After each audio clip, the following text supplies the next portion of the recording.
Today I'm reviewing the frozen meals by Coco and Lucas. This is the Chickenless Rendang with jasmine rice.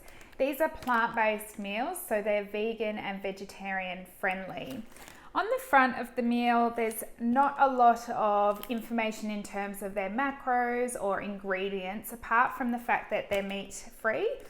They're also artificial preservative, colour and flavour free.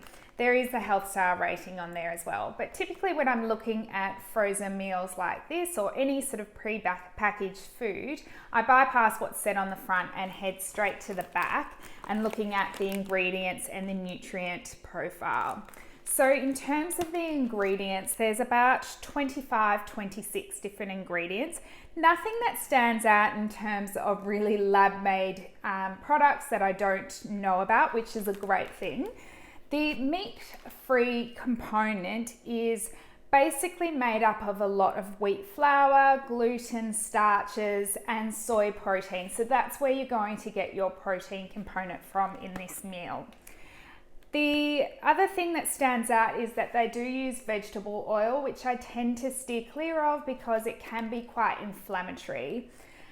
And in terms of vegetables, there is next to no vegetables in here. You've got some onion, ginger, garlic, and then some herbs. So in terms of getting fiber and nutrients from this, you're really not going to get a lot, and it's really lacking considering this is a plant-based meal. Other than that, there's lots of nice flavors in there: turmeric, chili, red pepper, and then you've got the jasmine rice, which does make up about 35% of this product. So it is quite starchy and refined carbohydrate heavy. So that's one thing to consider when you are looking at how it fits in with the rest of your macro intake for the day. When we look at the nutrient information, the protein component of this is about 25 grams for this entire serve, which is actually pretty good for a plant-based product. Again, this is going to depend on how it fits in with your protein intake over the course of the day and your individual requirements based on your weight, your activity, and your health goals. The other thing is the carbohydrate. As I said, it is quite carbohydrate heavy, so there's 60.8 grams of carbs in this meal, and there's only 4.9 grams of sugar, which is actually pretty good considering this is a Thai-based sauce, which usually has quite a few sweeteners added.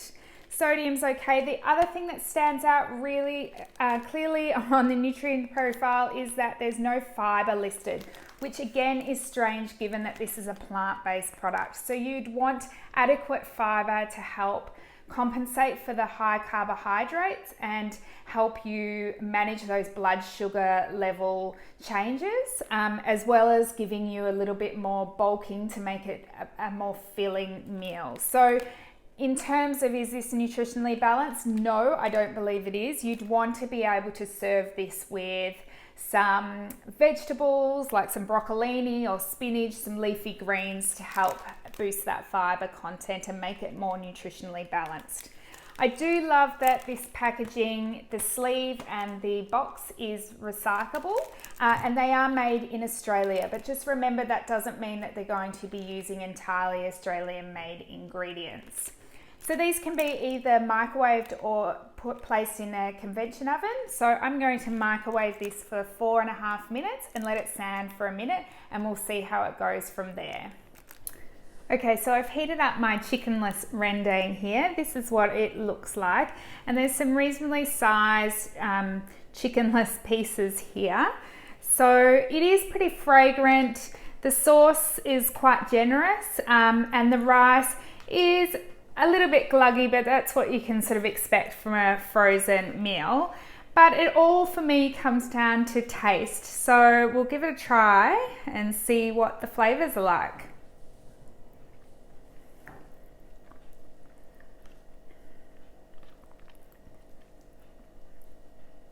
Okay, so it does taste like a curry. You've got some turmeric and ginger, and a hint of chili coming in there, which is nice. It is really quite rich, the sauce, so you definitely do need the rice to offset it. The chickenless pieces here do feel a bit sponge-like, not so much the texture of chicken, and they don't taste like chicken at all. So more resembling a tofu type consistency, I would say. Definitely could do with some greens just to make it a little bit more nutritionally balanced and give it some relief from that rich sauce. Okay, so I've just finished the Coco and Lucas Chickenless Rendang curry with the jasmine rice. There's some good things and some not so great things about the meal. On the positive, the portion size was pretty good. It's also made up of mostly whole food ingredients, so things that you would find at home, less so things that are made in the lab, which always gets a good tick from me. The other thing is if you put it with some greens like some steamed broccolini, bok choy, you would have a more nutritionally balanced meal and a more enjoyable meal. The downsides is that the sauce is quite rich, so it was quite overwhelming as you made your way through the meal.